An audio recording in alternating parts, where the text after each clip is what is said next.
Hello guys! Hello Leo! Welcome dito sa akin channel. Kapalaran 888. Leo. Alamin natin kung ano ang weekly tarot reading mo sa linggong ito. Like general reading, so pwede kang makaresonate. Gamitin mo ang iyong intuition sa panunood.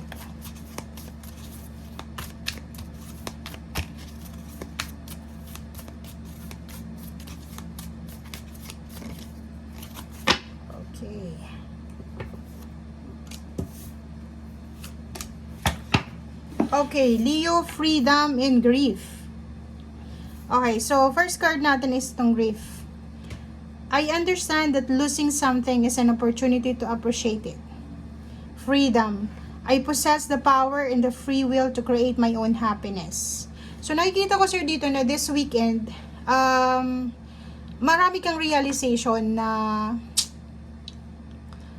makukuha. Or pwedeng marami kang babalikan na mga nangyari sa nakaraan. Ang una mo ditong mararamdaman siguro, Leo, is yung panghihinayang. Panghihinayang dahil sa mga nawala sa'yo. Panghihinayang dahil parang na-appreciate mo ngayon.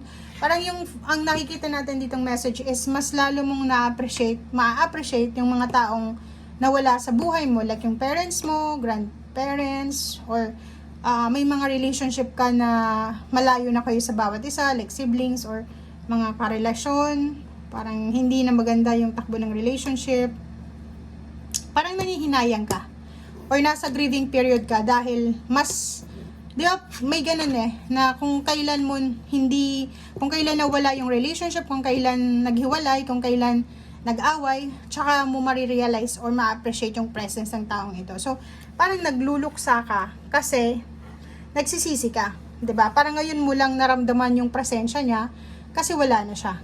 Ngayon mo hinahanap, wala na siya sa buhay mo. Parang ganon. So, yun.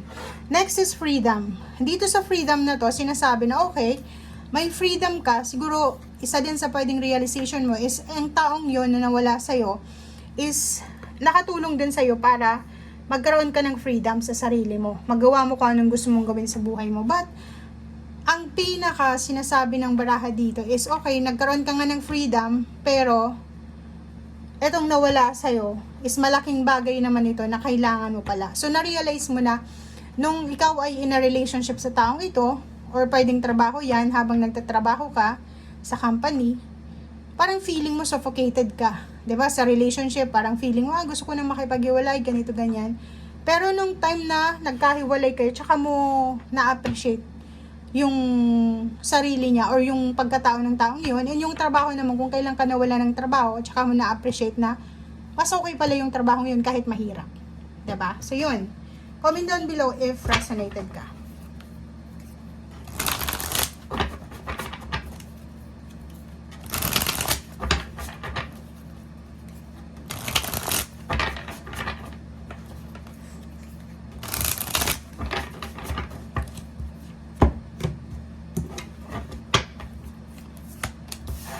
Okay, next is Queen of Disc, Nine of Wands, Three of Disc. Okay. The Moon card. Nakikita natin dito, Leo, na meron kang mga unrealistic na goals, unrealistic friends, unrealistic companionship, attachment, unrealistic na nararamdaman. Parang may mga imagination ka sa buhay mo. Okay? Ang nakikita ko sa'yo dito is masyado kang nakafocus sa financial. Parang ang sentro ng buhay mo is pera. Ang sentro ng buhay mo, mapalalaki ka man or babae, is affected ng pera. Parang yung pag wala kang pera, feeling mo nagkakasakit ka, feeling mo malungkot ka, irritated ka, nakasigaw ka palagi, wala ka sa mood, wala kang interest. Parang feeling mo, yan yung pinaka-importante sa'yo sa ngayon. And this week, sobrang pagod na pagod ka na. Kasi, pagod na pagod ka na sa pag-iisip kung saan ka kukuha ng pera, kung saan ka hihingi ng tulong, or hindi mo na alam kung ano yung gagawin mo. Physical body, strength, medyo nangihina ka rin kasi sobrang pagod yung nararamdaman mo. Like, nagtatrabaho ka sa gabi, sa umaga, or posibleng pagod na pagod ka sa ginagawa mo pero yung sweldo mo ay sobrang napakababa. Meron tayo ditong mga unrealistic na yun, imagination natin, may mga pinaniniwalaan tayo sa sarili natin na siya yung nagiging hadlang para makuha natin yung totoong ligaya, totoong celebration. Like for example, be true to yourself. If ever na wala kang pera, ipakita mo sa mga tao na wala kang pera. Naghihirap ka, wala kang pera, hindi ka dapat mahiya. Hindi ka nahihiya dapat. Walang dapat na ikahiya kung wala tayong pera, wala tayong kaibigan, wala tayong parents, wala tayong may pagmamalaki. Kasi doon pa lang, freedom mo na yon na wala kang iisipin na yung sasabihin ng mga tao sa paligid mo. Kasi pag hindi ka naging totoo sa sarili mo, yung pinoproject mo ay palagi ka lang masaya, palagi kang nagtutoast, diba? Celebration, kahit na may problema ka na sa pera, may problema ka pa sa relationship mo, paano malalaman ng mga tao sa paligid mo na kailangan mo ng tulong? Kasi ang nakikita natin dito guys, marami kayong projection sa buhay nyo na hindi totoo.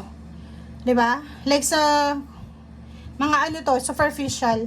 Itong 3 of this na to is parang pinapakita mo sa mga tao sa paligid mo, especially sa social media, na masaya ka, wala kang problema, wala kang, alam mo yung ganun, sobrang chill lang yung, like, kung isa kang social media influencer, kahit na wala ka namang, yung normal lang na tao, parang, yung mga tao sa paligid mo, amaze na amaze sila sa'yo, kasi walagi kang masaya, walang problema, parang perfect yung life mo, perfect, walang problema sa asawa, sa girlfriend, boyfriend, yung anak mo, perfection, yung parang yun yung pinoproject mo. 'Di ba? Yung pinoproject natin na yung anak ko ay siya yung perfection, perfect sa lahat ng anak, siya yung model ng lahat ng anak, parang ganun. So which is in reality hindi yun totoo, parang ganun. So etong 3 of disc and the moon, yun yung problema dito eh. Marami kang superficial projection sa buhay mo, na pagod ka na eh. Kasi pag hindi naman talaga totoo yung pinoproject natin sa madlang people, nakakapagod yun eh. Mahirap i-sustain yung fake na buhay. Mahirap i-sustain yung fake na pakikitungo kasi mahirapan tayo. Okay? So dito, parang sinasabi sa'yo ng barahan na kailangan mong tanggapin.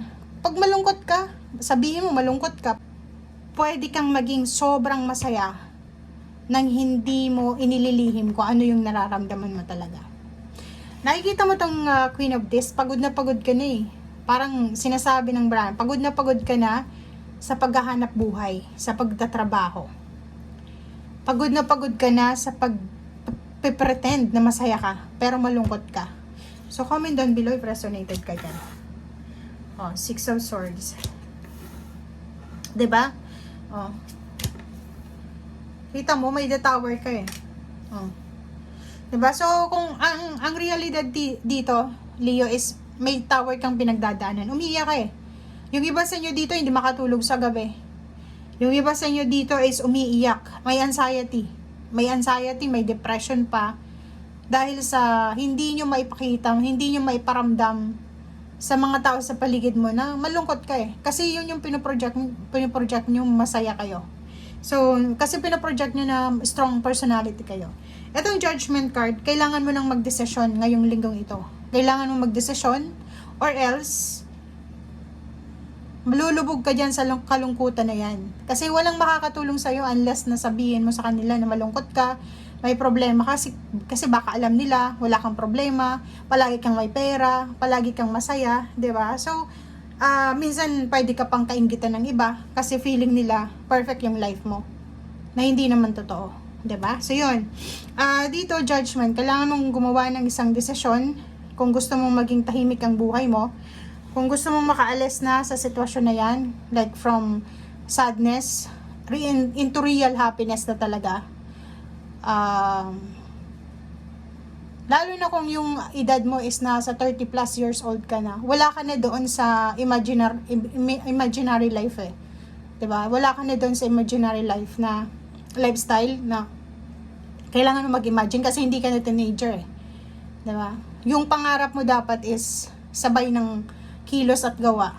And dapat alamin mo rin, maging conscious ka rin, maging aware ka kung itong mga naisip mo is pure imagination ba to or reality, or puro lang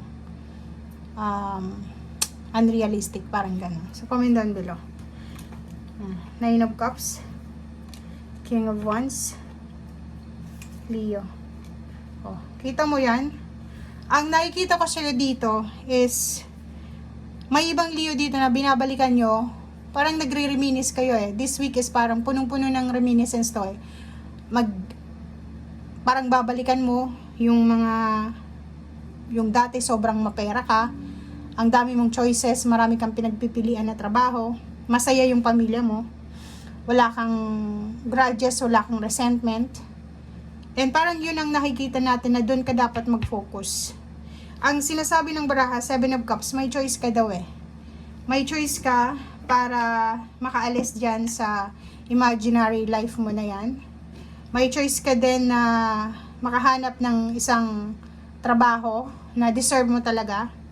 May choice ka din na maging emotionally stable, maging emotionally na yung reality talaga na masaya ka. Ang nakikita pa natin dito is pwedeng Leo, tapos ka ng pag-aaral, nakapasa ka sa board exam, or pwedeng kung ano man tong profession mo. Etong damo nito yung kalaban mo dito eh. Pinipilit mo talaga na kung ano yung tinapos mo, yun yung tatrabahuhin mo. So hanggang sa ngayon naghihintay ka ng opening pero wala pa rin.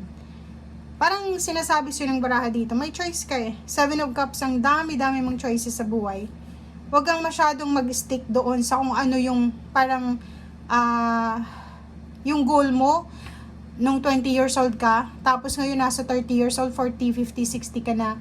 Ganun pa rin yung goals mo, dapat iba na. Kasi dapat nagtatransform yung tao. 'Di ba? Pag may mga dreams and goals tayong hindi natutupad, kada dekada yon, kailangan na palitan natin yan. Okay?